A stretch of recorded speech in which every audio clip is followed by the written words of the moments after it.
प्यारे बच्चों, अज मैं तुहाडे नाल समाजिक विग्यान दे नक्शे दे नाल संबंधित भारत दी जान पछाण नक्शे दे राही एक छोटा जिहा सैशन लैके आया हाँ।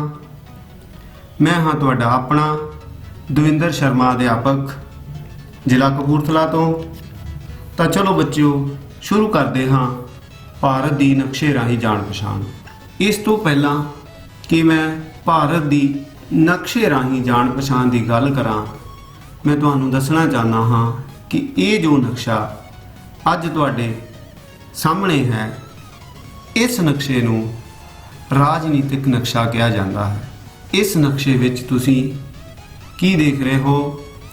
इस नक्शे दे विच तुसीं भारत दे वख-वख जो राज हैं उन्हां दीयां बाउंड्रीज भी देख रहे हो।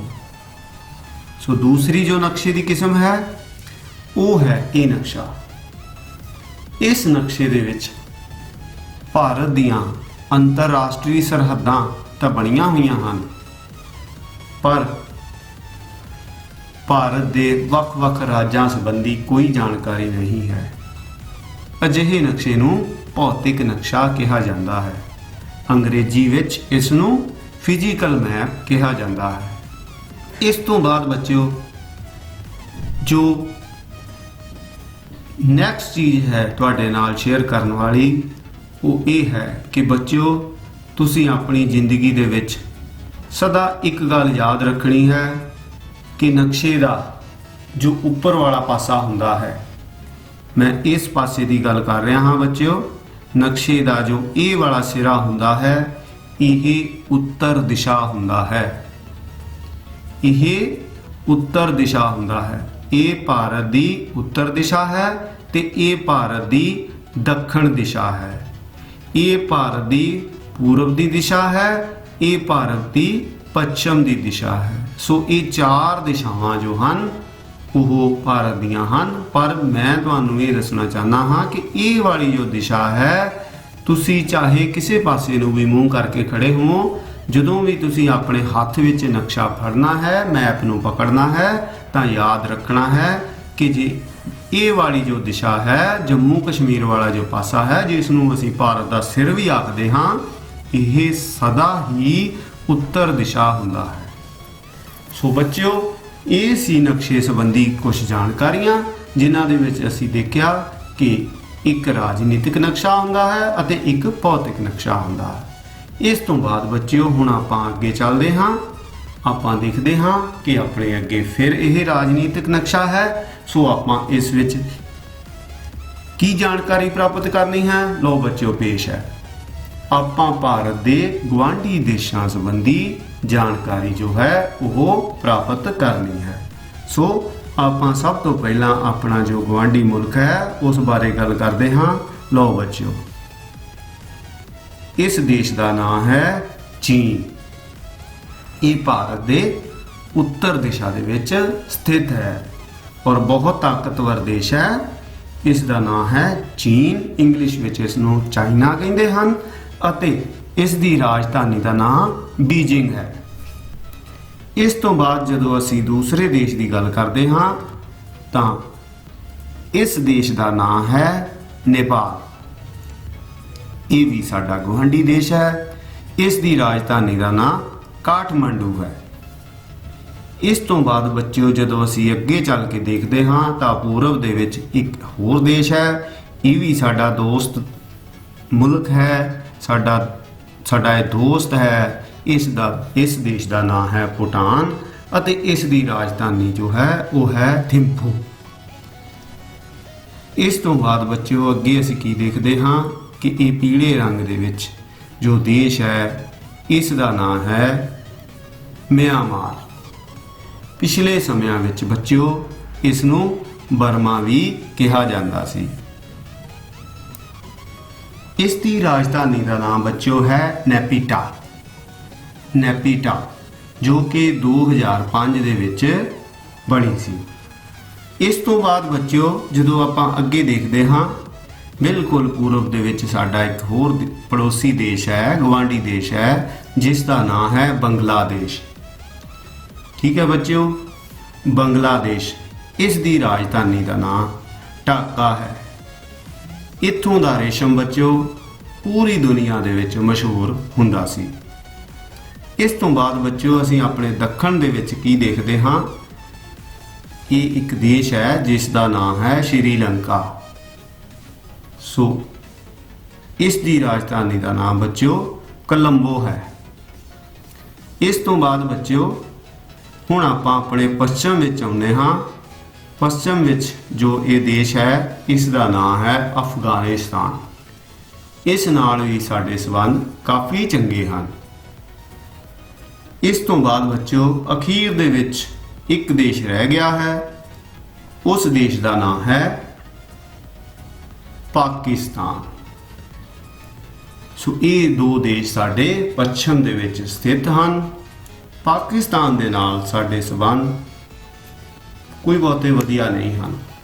ਸੋ ਇਹ ਸਾਡੇ ਗਵਾਂਢੀ ਦੇਸ਼ ਹਨ ਜਿਨ੍ਹਾਂ ਨੂੰ ਆਪਾਂ ਵੱਖੋ ਵੱਖਰੇ ਅਲੱਗ-ਅਲੱਗ ਕਲਰ ਕਰਕੇ ਦਿਖਾਉਣ ਦੀ ਕੋਸ਼ਿਸ਼ ਕੀਤੀ ਹੈ। ਸੋ ਇਸ ਨੂੰ ਜੇਕਰ ਅਸੀਂ ਦੁਬਾਰਾ ਪੂਰਾ ਨਕਸ਼ਾ ਦੁਬਾਰਾ ਦੇਖੀਏ ਤਾਂ ਇਹ ਇਸ ਤਰ੍ਹਾਂ ਲੱਗੇਗਾ। ਸੋ ਇਹ ਭਾਰਤ ਦੇ ਜੋ ਹਨ ਗਵਾਂਢੀ ਦੇਸ਼ ਹਨ। ਇਸ ਤੋਂ ਅੱਗੇ ਬੱਚਿਓ ਆਪਾਂ ਕੀ ਦੇਖਦੇ ਹਾਂ,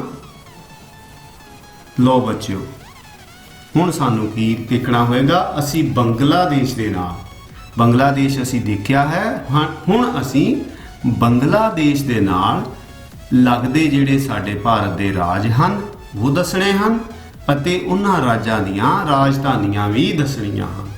ਸੋ ਚਲੋ ਸ਼ੁਰੂ ਕਰਦੇ ਹਾਂ। ਸਭ ਤੋਂ ਪਹਿਲਾਂ ਅਸੀਂ ਬੰਗਲਾਦੇਸ਼ ਜੋ ਹੈ ਉਹਨੂੰ ਡਰਾਅ ਕਰਦੇ ਹਾਂ। ਇਹ ਹੈ ਬੱਚਿਓ ਬੰਗਲਾਦੇਸ਼। ਸੋ ਬੰਗਲਾਦੇਸ਼ ਦੇ ਨਾਲ ਹੁਣ ਅਸੀਂ ਭਾਰਤ ਦੇ ਰਾਜ ਤੇ ਰਾਜਧਾਨੀਆਂ ਦੱਸਣੀਆਂ ਹਨ। ਸੋ ਸਭ ਤੋਂ ਪਹਿਲਾਂ ਅਸੀਂ ਕੀ ਦੇਖਦੇ ਹਾਂ, ਇਸ ਰਾਜ ਦਾ ਨਾਮ ਹੈ ਪੱਛਮੀ ਬੰਗਾਲ। ਪੱਛਮੀ ਬੰਗਾਲ ਬੱਚਿਓ ਇਸ ਬਾਰੇ ਵੀ ਮੈਂ ਕੁਝ ਤੁਹਾਨੂੰ ਦੱਸਾਂਗਾ। ਪਹਿਲਾਂ ਮੈਂ ਇਸ ਦੀ ਰਾਜਧਾਨੀ ਬਾਰੇ ਤੁਹਾਨੂੰ ਦੱਸ ਦੇਵਾਂ। ਇਹ ਬੱਚਿਓ ਪੱਛਮੀ ਬੰਗਾਲ ਦੀ ਰਾਜਧਾਨੀ ਕੋਲਕਾਤਾ ਹੈ, ਜਿਸ ਨੂੰ ਪਹਿਲਾਂ ਕਲਕੱਤਾ ਵੀ ਕਹਿੰਦੇ ਸਨ, ਪਰ ਹੌਲੀ ਹੌਲੀ ਇਸ ਦਾ ਨਾਮ ਹੁਣ ਕੋਲਕਾਤਾ ਹੈ। ਇਹ ਬੱਚਿਓ ਭਾਰਤ ਦਾ ਅਜਿਹਾ ਰਾਜ ਹੈ ਜਿਸ ਵਿੱਚ ਸਭ ਤੋਂ ਵੱਧ ਚਾਵਲ ਜੋ ਹੈ ਉਹਨਾਂ ਦਾ ਉਤਪਾਦਨ ਹੁੰਦਾ ਹੈ। ਇਸ ਰਾਜ ਦੀ ਜੋ ਧਰਤੀ ਹੈ ਬੱਚਿਓ ਉਹ ਜਲੋਢੀ ਮਿੱਟੀ ਵਾਲੀ ਧਰਤੀ ਹੈ। ਇੱਥੇ ਬੱਚਿਓ ਪਟਸਨ ਦਾ ਵੀ ਸਾਰੇ ਭਾਰਤ ਵਿੱਚੋਂ ਸਭ ਤੋਂ ਵੱਧ ਉਤਪਾਦਨ ਕੀਤਾ ਜਾਂਦਾ ਹੈ। ਸੋ ਇਹ ਰਾਜ ਬੱਚਿਓ ਪਟਸਨ, ਚਾਵਲ, ਕੋਲਾ ਆਦਿ ਕਰਕੇ ਕਾਫੀ ਪ੍ਰਸਿੱਧ ਹੈ। ਇਸ ਤੋਂ ਬਾਅਦ ਬੱਚਿਓ ਅਸੀਂ ਦੂਸਰਾ ਨਾਲ ਲੱਗਦਾ ਰਾਜ ਦੇਖਦੇ ਹਾਂ। ਇਸ ਰਾਜ ਦਾ ਨਾਮ ਹੈ, ਤੁਸੀਂ ਸਮਝ ਹੀ ਗਏ ਹੋਵੋਗੇ, ਅਸਾਮ।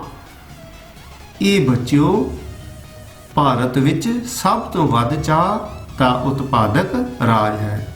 ਇਸ ਦੀ ਰਾਜਧਾਨੀ ਦਾ ਨਾਮ ਹੈ ਦਿਸਪੁਰ। ਔਰ ਬੱਚਿਓ ਇੱਥੇ ਵੀ ਪਰਬਤੀ ਅਤੇ ਜਲੋਢੀ ਮਿੱਟੀ ਪਾਈ ਜਾਂਦੀ ਹੈ। ਇਸ ਤੋਂ ਬਾਅਦ ਬੱਚਿਓ ਅਗਲਾ ਰਾਜ ਜੋ ਦੇਖਦੇ ਹਾਂ ਇਸ ਦਾ ਨਾਮ ਹੈ ਮੇਘਾਲਿਆ। ਮੇਘਾਲਿਆ ਰਾਜ ਦੀ ਰਾਜਧਾਨੀ ਸ਼ਿਲੌਂਗ ਹੈ। ਔਰ ਬੱਚਿਓ ਜੋ ਮੇਘਾਲਿਆ ਰਾਜ ਹੈ ਇੱਥੇ ਖਾਸੀ ਦੀਆਂ ਪਹਾੜੀਆਂ ਕਾਫੀ ਮਸ਼ਹੂਰ ਹਨ ਅਤੇ ਇਸ ਤੋਂ ਵੀ ਵੱਧ ਇੱਥੇ ਇੱਕ ਜਗ੍ਹਾ ਹੈ ਜਿਸ ਦਾ ਨਾਮ ਮੌਸਿਨਰਾਮ ਹੈ। ਇਸ ਨੂੰ ਮੌਸਿਨਰਾਮ ਵੀ ਕਿਹਾ ਜਾਂਦਾ ਹੈ। ਔਰ ਬੱਚਿਓ ਹੈਰਾਨੀ ਵਾਲੀ ਗੱਲ ਇਹ ਹੈ ਕਿ ਇੱਥੇ ਭਾਰਤ ਦੀ ਸਭ ਤੋਂ ਵੱਧ ਵਰਖਾ ਹੁੰਦੀ ਹੈ। ਔਰ ਬੱਚਿਓ ਇੱਥੇ ਸਾਲਾਨਾ ਔਸਤ ਵਰਖਾ 1080 ਸੈਂਟੀਮੀਟਰ ਤੱਕ ਹੁੰਦੀ ਹੈ, ਜਦੋਂ ਆਪਾਂ ਰਾਜਸਥਾਨ ਦੇ ਥਾਰ ਮਾਰੂਥਲ ਦੀ ਗੱਲ ਕਰਦੇ ਹਾਂ ਉੱਥੇ 8 ਸਾਲਾਂ ਵਿੱਚ ਉਨੀ ਵਰਖਾ ਨਹੀਂ ਹੁੰਦੀ ਜਿੰਨੀ ਵਰਖਾ ਮੇਘਾਲਿਆ ਦੇ ਮੌਸਿਨਰਾਮ ਵਿੱਚ ਇੱਕ ਦਿਨ ਵਿੱਚ ਹੋ ਜਾਂਦੀ ਹੈ। ਇਸ ਤੋਂ ਬਾਅਦ ਬੱਚਿਓ ਅਗਲਾ ਰਾਜ ਜੋ ਆਪਾਂ ਦੇਖਦੇ ਹਾਂ ਇਸ ਦਾ ਨਾਮ ਹੈ ਤ੍ਰਿਪੁਰਾ। ਇਸ ਦੀ ਰਾਜਧਾਨੀ ਦਾ ਨਾਮ ਬੱਚਿਓ ਅਗਰਤਲਾ ਹੈ। ਔਰ ਇਸ ਰਾਜ ਦੀ ਖੂਬੀ ਬੱਚਿਓ ਇਹ ਹੈ ਕਿ ਭਾਰਤ ਵਿੱਚ ਸਭ ਤੋਂ ਵੱਧ ਜੰਗਲ ਇਸ ਰਾਜ ਵਿੱਚ ਪਾਏ ਜਾਂਦੇ ਹਨ। इस तो अगला ਅਤੇ लास्ट जो बांग्लादेश का गवांढी राज है वो है मिजोरम। और मिजोरम की राजधानी जो है वो आइजोल है। और बच्चों मिजोरम की भी एक खूबी है कि केरल तो बाद ये दूसरा राज है जिथे साक्षरता दर 91.6% है। केरल की साक्षरता दर 94% है तो मिजोरम की जो साक्षरता दर है बच्चों वो 91.6% है। सो इस तरह ये भारत विच दूसरा सब तो वध साक्षरता दर वाला राज है। सो बच्चों ये सन बांग्लादेश के नाल लगदे राज अते उन्हां दीयां राजधानियां। इस नक्शे नूं बच्चों आपां इस तरह भी देख सकते हाँ। ये पूरा तैयार होया मैप है। इस तो बाद बच्चों आपां हुण की करन जा रहे हाँ, लो नोट करो। भारत दे नाल लगदे समुद्री खेतर। हुण असीं भारत दे नाल लगदे समुद्री खेतरां बारे जाणांगे कि किहड़े-किहड़े समुद्री खेतर हन। सो सब तो पहला है अरब सागर। ये साडे पश्चिम विच अरब सागर है। इस तो बाद बच्चों बंगाल दी खाड़ी। ये साडे पूरब विच बंगाल दी खाड़ी है। ये भी इत्थे भी बच्चों पानी है और इत्थे भी पानी है। ये समुंदर हैं। और ये है हिंद महासागर। और बच्चों इस नूं थोड़े होर वड्डे मैप दे विच देखना होवे तां आ लो इत्थे देखो।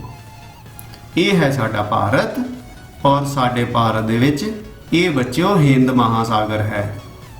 और इस हिंद महासागर दे विच ये जिहड़ा पोर्शन है इसनूं अरब सागर कहा जाता है अते इसनूं बंगाल दी खाड़ी कहा जाता है। सो ये भारत दे नाल लगदे जो हन वो सागर दे इलाके हैं। चलो बच्चों इस तो बाद आपां हुण देखदे हां कि भारत दे नक्शे विच असीं न्यू मोरदीप देखना है, दीव देखना है, लक्षद्वीप देखना है अते इंदिरा पॉइंट देखना है। सो सब तो पहला आपां न्यू मोरदीप नूं देखदे हां। न्यू मोरदीप ये बच्चों पश्चिमी बंगाल दे नाल बिल्कुल जो सुंदरबन दा इलाका है उत्थे स्थित है। और बच्चों न्यू मोरदीप बारे मैं तुहानूं दसना चाहना हाँ कि यह सिर्फ 2500 वर्ग मीटर का इलाका है जिस विच काफ़ी सारे गैस आदि खनिज पदार्थ पाए जाते हैं।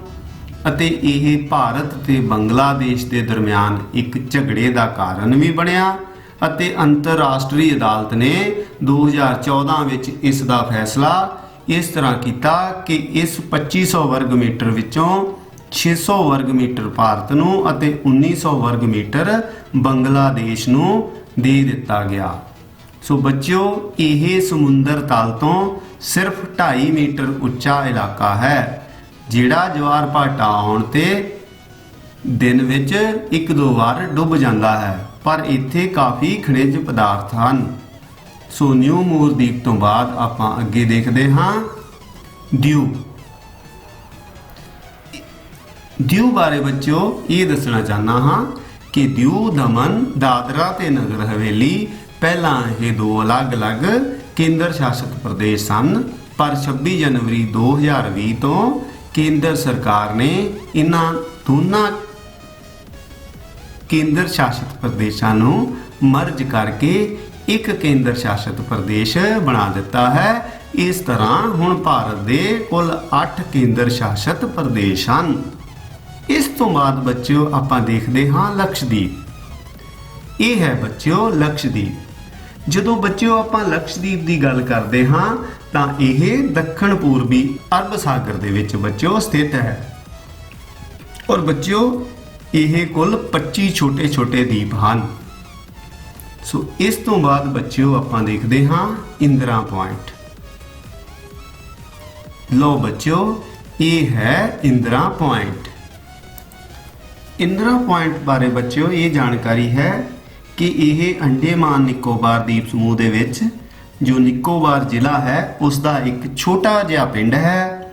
और बच्चों इस दी जो आबादी है 2011 की जनगणना अनुसार कुल 27 इत्थे लोग जो है वो निवास करते सन और यह भारत का दक्षिण की दिशा का अखीरला पॉइंट है, अखीरला बिंदु है।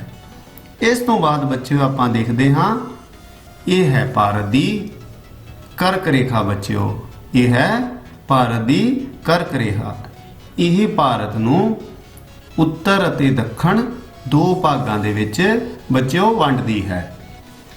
और बच्चों जे कर्क रेखा संबंधी कुछ गल करनी होवे तां वो ये है कि एक तां यह भारत के मध्य विचों लंघदी है, ठीक है, और दूसरा बच्चों जिवें कि पहला दस्या है ये वाला जो भाग है ये उत्तर का भाग है अते ये वाला भाग दक्षिण का भाग है। अते एक गल बच्चों इत्थे होर तुहाडे नाल सांझी करनी बनदी है कि जिहड़ा ये वाला भाग है इसका जो खेत्रफल है, इसका जो एरिया है वो इस भाग नालों दुगना है। सो ये पासा जो उत्तर वाला पासा है इसका खेत्रफल दक्षिण वाले पासे नालों दुगना है। सो ये है भारत की कर्क रेखा जो भारत नूं दो हिस्सियां दे विच उत्तर अते दक्षिण विच वंडदी है। इस तो अगे बच्चों आपां देखते हाँ लो बच्चों हुण असीं इस नक्शे दे विच श्रीनगर, कन्याकुमारी, अरुणाचल प्रदेश ते कच्छ की खाड़ी। सो बच्चों आपां ये देखने हैं। सो सब तो पहला साडे अगे है श्रीनगर। ये है बच्चों श्रीनगर। इस तो बाद बच्चों और तुसी नोट करियो यह भारत के उत्तर दे विच स्थित है। और इस तो बाद बच्चों थल्ले दक्षिण दे विच ये है कन्याकुमारी और एक सिरा भारत दे बिल्कुल उत्तर दे विच है और दूसरा सिरा धुर दक्षिण दे विच है। और इस तो बाद बच्चों आपां की देखते हाँ, लो जी आपां हुण देखते हाँ ये है साडी कच्छ दी खाड़ी गुजरात दे विच। ये है गुजरात दे विच कच्छ दी खाड़ी और बच्चों यह सिरा धुर पश्चिम दे विच स्थित है। और जदों असी दूसरे पासे पूरब विच देखते हाँ तो यह है अरुणाचल प्रदेश। सो एक सिरा धुर पूरब विच और दूसरा सिरा धुर पश्चिम दे विच। सो बच्चों जदों असी इन्हां दी आपस विच दूरी देखते हाँ आ देखो तुसी कन्याकुमारी तो श्रीनगर दे विचकार कुल 3214 किलोमीटर का फर्क है। यह 3214 किलोमीटर का फर्क है। ये भारत का उत्तर तो लैके ते दक्षिण तक का विस्तार है। इस तो बाद बच्चों जदों असी इधरों देखते हाँ पश्चिम तो पूरब वाल तो ये भी 2933 किलोमीटर का फर्क रखता है। इन्ना फासला है दोनों विचकार। सो बच्चों जदों आप देखते हाँ तुसी भी पढ़िया होएगा कि जदों अरुणाचल प्रदेश दे विच सूरज निकल रहा हुंदा है तो गुजरात विच हजे रात हुंदी है। उसका कारण बच्चों यही है इन्हां दोनों दे विच 2933 किलोमीटर का फर्क तो है ही है। इस दे नाल नाल बच्चों इन्हां दे विच 29 डिग्री अते 12 मिनट का देशांतरी फर्क भी है जो कि लगभग 2 घंटे का बनता है। सो इस तरह जदों अरुणाचल प्रदेश दे विच 7 वजे हुंदे हन तां गुजरात दे विच हजे 5 ही वजे हुंदे हन। सो इस तरह जदों इत्थे दिन निकल रहा हुंदा है इत्थे रात हुंदी है। सो ये सी बच्चों इस नक्शे विच कुछ तुहाडे नाल सांझियां कीतियां जानकारियां। इस तो बाद बच्चों हुण आपां भारत की अंतरराष्ट्रीय सरहद के नाल लगदे जिहड़े साडे राज हन उन्हां बारे जानकारी प्राप्त करांगे कि भारत दे किहड़े-किहड़े राज हन जिन्हां दीयां सरहदां कौमांतरी सरहद दे नाल जां आपां कह लईए कि दूसरे देशां दे नाल लगदियां हन। सो इसलिए सब तो पहला आपां नूं अपने गवांढी देशां बारे एक बारी फिर जानना पएगा। सो आपां की देखदे हां यह है साडा उत्तर दिशा का गवांढी चीन। उस तो बाद बच्चों ये जो अगला देश है इसका नाम है नेपाल। ਇਸ ਤੋਂ ਬਾਅਦ ਬੱਚਿਓ ਇਹ ਹੈ ਭੂਟਾਨ। ਭੂਟਾਨ ਤੋਂ ਬਾਅਦ ਜਦੋਂ ਅਸੀਂ ਬੱਚਿਓ ਪੂਰਬ ਵਿੱਚ ਦੇਖਦੇ ਹਾਂ ਤਾਂ ਇਹ ਹੈ ਮਿਆਂਮਾਰ, ਜਿਸ ਨੂੰ ਪਹਿਲਾਂ ਬਰਮਾ ਵੀ ਕਿਹਾ ਜਾਂਦਾ ਸੀ। ਇਸ ਤੋਂ ਬਾਅਦ ਬੱਚਿਓ ਇਹ ਹੈ ਸਾਡਾ ਪੂਰਬ ਦਾ ਇੱਕ ਹੋਰ ਗੁਆਂਢੀ ਬੰਗਲਾਦੇਸ਼, ਜਿਸ ਬਾਰੇ ਪਹਿਲਾਂ ਵੀ ਦੱਸਿਆ ਗਿਆ ਹੈ ਕਿ ਢਾਕਾ ਦੀ ਮਲਮਲ ਜੋ ਸੀ ਉਹ ਸਾਰੀ ਦੁਨੀਆ ਦੇ ਵਿੱਚ ਬਹੁਤ ਮਸ਼ਹੂਰ ਸੀ। ਉਸ ਤੋਂ ਬਾਅਦ ਬੱਚਿਓ ਹੁਣ ਆਪਾਂ ਪੱਛਮ 'ਚ ਮੁੜ ਕੇ ਆਉਂਦੇ ਹਾਂ ਤੇ ਕੀ ਦੇਖਦੇ ਹਾਂ, ਇਹ ਹੈ ਅਫਗਾਨਿਸਤਾਨ। ਸੋ ਇਸ ਤੋਂ ਬਾਅਦ ਬੱਚਿਓ ਜੋ ਅਖੀਰ ਦੇ ਵਿੱਚ ਪੱਛਮ ਦਾ ਜੋ ਇਹ ਦੇਸ਼ ਹੈ, ਇਸ ਦਾ ਨਾਮ ਹੈ ਪਾਕਿਸਤਾਨ। ਸੋ ਬੱਚਿਓ ਇਹ ਉਹ ਦੇਸ਼ ਹਨ ਜਿਨ੍ਹਾਂ ਦੇ ਨਾਲ ਅਸੀਂ ਦੇਖਾਂਗੇ ਕਿ ਸਾਡੇ ਕਿਹੜੇ ਰਾਜ ਹਨ ਜਿਨ੍ਹਾਂ ਦੀਆਂ ਸਰਹੱਦਾਂ ਇਹਨਾਂ ਦੇਸ਼ਾਂ ਦੇ ਨਾਲ ਲੱਗਦੀਆਂ ਹਨ। ਸੋ ਸਭ ਤੋਂ ਪਹਿਲਾਂ ਅਸੀਂ ਦੇਖਦੇ ਹਾਂ ਇਹ ਹੈ ਗੁਜਰਾਤ। ਪੱਛਮ ਦਾ ਇਹ ਭਾਰਤ ਦਾ ਰਾਜ ਹੈ ਪੱਛਮ ਦਿਸ਼ਾ ਵਿੱਚ, ਜਿਸ ਦੀ ਜੋ ਸਰਹੱਦ ਹੈ ਉਹ ਪਾਕਿਸਤਾਨ ਦੇ ਨਾਲ ਲੱਗਦੀ ਹੈ। ਇਸ ਤੋਂ ਅਗਲਾ ਨੰਬਰ ਆਂਦਾ ਹੈ ਇਹ ਰਾਜਸਥਾਨ ਹੈ। ਰਾਜਸਥਾਨ ਦੀ ਸਰਹੱਦ ਵੀ ਪਾਕਿਸਤਾਨ ਦੇ ਨਾਲ ਲੱਗਦੀ ਹੈ। ਇਸ ਤੋਂ ਬਾਅਦ ਇਹ ਹੈ ਸਾਡਾ ਪੰਜਾਬ। ਪੰਜਾਬ ਦੀ ਸਰਹੱਦ ਵੀ ਪਾਕਿਸਤਾਨ ਦੇ ਨਾਲ ਲੱਗਦੀ ਹੈ। ਇਸ ਤੋਂ ਬਾਅਦ ਬੱਚਿਓ ਇਹ ਹੈ ਸਾਡਾ ਕੇਂਦਰ ਸ਼ਾਸਿਤ ਪ੍ਰਦੇਸ਼ ਜੰਮੂ ਅਤੇ ਕਸ਼ਮੀਰ। ਇਸ ਦੀ ਸਰਹੱਦ ਵੀ ਪਾਕਿਸਤਾਨ ਦੇ ਨਾਲ ਲੱਗਦੀ ਹੈ। ਇਸ ਤੋਂ ਬਾਅਦ ਬੱਚਿਓ ਇਹ ਹੈ ਇੱਕ ਹੋਰ ਕੇਂਦਰ ਸ਼ਾਸਿਤ ਪ੍ਰਦੇਸ਼ ਜਿਸ ਦਾ ਨਾਮ ਹੈ ਲਦਾਖ। ਇਸ ਦੀ ਸਰਹੱਦ ਵੀ ਪਾਕਿਸਤਾਨ ਅਤੇ ਅਫਗਾਨਿਸਤਾਨ ਦੇ ਨਾਲ ਲੱਗਦੀ ਹੈ। ਇੱਥੇ ਬੱਚਿਓ ਇੱਕ ਗੱਲ ਤੁਹਾਨੂੰ ਹੋਰ ਦੱਸਣੀ ਹੈ ਕਿ 31 ਅਕਤੂਬਰ 2019 ਤੋਂ ਇਹ ਜੋ ਜੰਮੂ ਕਸ਼ਮੀਰ ਅਤੇ ਲਦਾਖ ਹਨ, ਇਹ ਦੋ ਕੇਂਦਰ ਸ਼ਾਸਿਤ ਪ੍ਰਦੇਸ਼ ਹਨ, ਉਹ ਬਣਾ ਦਿੱਤੇ ਗਏ ਹਨ। ਇਸ ਤੋਂ ਪਹਿਲਾਂ ਇਹ ਜੰਮੂ ਅਤੇ ਕਸ਼ਮੀਰ ਨਾਂ ਦਾ ਇੱਕ ਰਾਜ ਸੀ। ਇਸ ਤੋਂ ਬਾਅਦ ਬੱਚਿਓ ਅਗਲਾ ਜੋ ਸਾਡਾ ਸੂਬਾ ਹੈ ਜਿਸ ਨੂੰ ਅਸੀਂ ਦੇਖਦੇ ਹਾਂ, ਇਸ ਦਾ ਨਾਮ ਹਿਮਾਚਲ ਪ੍ਰਦੇਸ਼ ਹੈ। ਇਸ ਦੀ ਜੋ ਸਰਹੱਦ ਹੈ ਉਹ ਚੀਨ ਦੇ ਨਾਲ ਲੱਗਦੀ ਹੈ। ਇਸ ਤੋਂ ਬਾਅਦ ਬੱਚਿਓ ਇਸ ਪ੍ਰਦੇਸ਼ ਦਾ ਨਾਮ ਹੈ ਉੱਤਰਾਖੰਡ। ਇਸ ਦੀਆਂ ਸਰਹੱਦਾਂ ਹੁਣ ਦੋ ਦੇਸ਼ਾਂ ਨਾਲ ਲੱਗਦੀਆਂ ਹਨ, ਇੱਕ ਚੀਨ ਅਤੇ ਦੂਸਰਾ ਨੇਪਾਲ। ਇਸ ਤੋਂ ਬਾਅਦ ਅਗਲਾ ਸੂਬਾ ਜੋ ਆਉਂਦਾ ਹੈ ਇਸ ਦਾ ਨਾਮ ਹੈ ਉੱਤਰ ਪ੍ਰਦੇਸ਼। ਇਹ ਭਾਰਤ ਦਾ ਆਬਾਦੀ ਦੇ ਹਿਸਾਬ ਨਾਲ ਸਭ ਤੋਂ ਵੱਡਾ ਸੂਬਾ ਹੈ। ਇਸ ਦੀ ਸਰਹੱਦ ਨੇਪਾਲ ਦੇ ਨਾਲ ਲੱਗਦੀ ਹੈ। ਇਸ ਤੋਂ ਬਾਅਦ ਬੱਚਿਓ ਇਹ ਹੈ ਬਿਹਾਰ। ਇਸ ਦੀ ਸਰਹੱਦ ਵੀ ਨੇਪਾਲ ਦੇ ਨਾਲ ਲੱਗਦੀ ਹੈ। ਬਿਹਾਰ ਬੱਚਿਓ ਭਾਰਤ ਦਾ ਸਭ ਤੋਂ ਵੱਧ ਜਨਸੰਖਿਆ ਦੀ ਘਣਤਾ ਵਾਲਾ ਪ੍ਰਾਂਤ ਹੈ। ਇਸ ਤੋਂ ਬਾਅਦ ਬੱਚਿਓ ਅਗਲਾ ਜੋ ਸਾਡਾ ਪ੍ਰਾਂਤ ਹੈ ਉਸ ਦਾ ਨਾਮ ਹੈ ਪੱਛਮੀ ਬੰਗਾਲ। ਔਰ ਬੱਚਿਓ ਇਸ ਦੀ ਜੋ ਸਰਹੱਦ ਹੈ ਉਹ ਬੰਗਲਾਦੇਸ਼ ਦੇ ਨਾਲ ਚੁੰਦੀ ਹੈ। ਇਸ ਤੋਂ ਬਾਅਦ ਜਦੋਂ ਅਸੀਂ ਉੱਪਰ ਨੂੰ ਦੇਖਦੇ ਹਾਂ ਤਾਂ ਇਹ ਸਿੱਕਮ ਹੈ। ਇਸ ਦੀ ਸਰਹੱਦ ਤਿੰਨ ਦੇਸ਼ਾਂ ਦੇ ਨਾਲ ਲੱਗਦੀ ਹੈ, ਇੱਕ ਭੂਟਾਨ ਦੇ ਨਾਲ, ਇੱਕ ਚੀਨ ਦੇ ਨਾਲ ਤੇ ਨੇਪਾਲ ਦੇ ਨਾਲ। ਸਾਡੇ ਤੁਰ ਪੂਰਬ ਦਾ ਜੋ ਰਾਜ ਅਰੁਣਾਚਲ ਪ੍ਰਦੇਸ਼ ਹੈ, ਇਸ ਦੀ ਹੱਦ ਵੀ ਦੋ ਦੇਸ਼ਾਂ ਦੇ ਨਾਲ ਲੱਗਦੀ ਹੈ, ਇੱਕ ਚੀਨ ਅਤੇ ਦੂਸਰਾ ਮਿਆਂਮਾਰ। ਇਸ ਤੋਂ ਬਾਅਦ ਅਸੀਂ ਦੇਖਦੇ ਹਾਂ ਅਸਾਮ ਆਉਂਦਾ ਹੈ ਜਿਸ ਦੀ ਸਰਹੱਦ ਬੰਗਲਾਦੇਸ਼ ਦੇ ਨਾਲ ਲੱਗਦੀ ਹੈ। ਮੇਘਾਲਿਆ ਆਉਂਦਾ ਹੈ, ਮੇਘਾਲਿਆ ਦੀ ਜੋ ਸਰਹੱਦ ਹੈ ਉਹ ਵੀ ਬੰਗਲਾਦੇਸ਼ ਦੇ ਨਾਲ ਲੱਗਦੀ ਹੈ। ਉਸ ਤੋਂ ਬਾਅਦ ਅਸੀਂ ਦੇਖਦੇ ਹਾਂ ਇਹ ਹੈ ਨਾਗਾਲੈਂਡ। ਨਾਗਾਲੈਂਡ ਤੋਂ ਅੱਗੇ ਇਹ ਹੈ ਮਨੀਪੁਰ ਔਰ ਮਨੀਪੁਰ ਤੋਂ ਅੱਗੇ ਇਹ ਹੈ ਮਿਜ਼ੋਰਮ। ਨਾਗਾਲੈਂਡ ਅਤੇ ਮਨੀਪੁਰ ਦੀ ਜੋ ਸਰਹੱਦ ਹੈ ਉਹ ਮਿਆਂਮਾਰ ਦੇ ਨਾਲ ਲੱਗਦੀ ਹੈ, ਜਦ ਕਿ ਜੋ ਮਿਜ਼ੋਰਮ ਹੈ ਇਸ ਦੀ ਸਰਹੱਦ ਮਿਆਂਮਾਰ ਨਾਲ ਵੀ ਲੱਗਦੀ ਹੈ ਅਤੇ ਬੰਗਲਾਦੇਸ਼ ਨਾਲ ਵੀ ਲੱਗਦੀ ਹੈ। ਤੇ ਅਖੀਰ ਵਿੱਚ ਰਹਿ ਜਾਂਦਾ ਹੈ ਤ੍ਰਿਪੁਰਾ। ਇਸ ਦੀ ਸਰਹੱਦ ਬੰਗਲਾਦੇਸ਼ ਦੇ ਨਾਲ ਲੱਗਦੀ ਹੈ। ਸੋ ਅਖੀਰ ਵਿੱਚ ਬੱਚਿਓ ਅਸੀਂ ਕੀ ਦੇਖਦੇ ਹਾਂ, ਇਹ ਕੁੱਲ ਮਿਲਾ ਕੇ 16 ਰਾਜ ਅਤੇ 2 ਕੇਂਦਰ ਸ਼ਾਸਿਤ ਪ੍ਰਦੇਸ਼ ਹਨ ਜਿਹੜੇ ਕਿ ਆਪਣੀ ਸਰਹੱਦ ਨੂੰ ਦੂਸਰੇ ਦੇਸ਼ਾਂ ਦੇ ਨਾਲ ਜੋ ਹੈ ਉਹ ਸਾਂਝੀ ਕਰਦੇ ਹਨ ਜਾਂ ਸ਼ੇਅਰ ਕਰਦੇ ਹਨ। ਇਸ ਤੋਂ ਬਾਅਦ ਬੱਚਿਓ ਆਪਾਂ ਅਗਲੇ ਮੈਪ ਤੇ ਚੱਲਦੇ ਹਾਂ ਤੇ ਹੁਣ ਅਸੀਂ ਕੀ ਦੇਖਦੇ ਹਾਂ, ਹੁਣ ਅਸੀਂ ਉਹਨਾਂ ਰਾਜਾਂ ਨੂੰ ਪਤਾ ਕਰਨਾ ਹੈ ਜਿਨ੍ਹਾਂ ਦੇ ਵਿੱਚੋਂ ਕਰਕ ਰੇਖਾ ਲੰਘਦੀ ਹੈ। ਕਰਕ ਰੇਖਾ ਬਾਰੇ ਬੱਚਿਓ ਆਪਾਂ ਪਹਿਲਾਂ ਹੀ ਪੜ੍ਹ ਚੁੱਕੇ ਹਾਂ ਕਿ ਉਹ ਰੇਖਾ ਹੈ ਜੋ ਭਾਰਤ ਨੂੰ ਦੋ ਹਿੱਸਿਆਂ ਦੇ ਵਿੱਚ ਵੰਡਦੀ ਹੈ, ਉੱਤਰ ਅਤੇ ਦੱਖਣ ਦੇ ਵਿੱਚ। ਅਤੇ ਬੱਚਿਓ ਆਪਾਂ ਇਹ ਵੀ ਪੜਿਆ ਸੀ ਜੋ ਉੱਤਰ ਵਾਲਾ ਹਿੱਸਾ ਹੈ ਉਹ ਦੱਖਣ ਵਾਲੇ ਹਿੱਸੇ ਨਾਲੋਂ ਖੇਤਰਫਲ ਦੇ ਵਿੱਚ ਦੁੱਗਣਾ ਹੈ।